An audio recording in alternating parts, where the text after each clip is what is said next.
দাদা দিদি, ঝ্যাট করে একবার রান্নাঘরে ঢুকে পড়ুন তো। ঢুকেছেন? চলুন স্টার্ট করে দিই।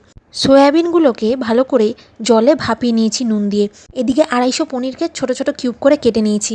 নুন আর হলুদ দিয়ে ভালো করে ম্যারিনেট করে নিয়ে কড়াইতে রিফাইন তেল দিয়ে ভেজে নিয়ে তুলে নিলাম।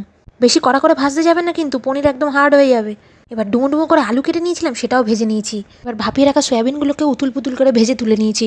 চলুন একটা কড়ক মশলা তৈরি করি। ফল কাটার চাকু দিয়ে ছোট ছোট টুকরো করে নারকেল কেটে নিয়েছি। ব্লেন্ডিং জারে টমেটো আর নারকেলকে ভালো করে পিষে নিয়েছি। এবার মূল রান্নায় আসি। পড়ে থাকা তেলেই নারকেল টমেটোর পেস্টটা দিয়ে দিলাম। এবার ভালো করে 3-4 মিনিট কষিয়ে নিন। দিয়ে দিন কুচিয়ে রাখা ক্যাপসিকাম।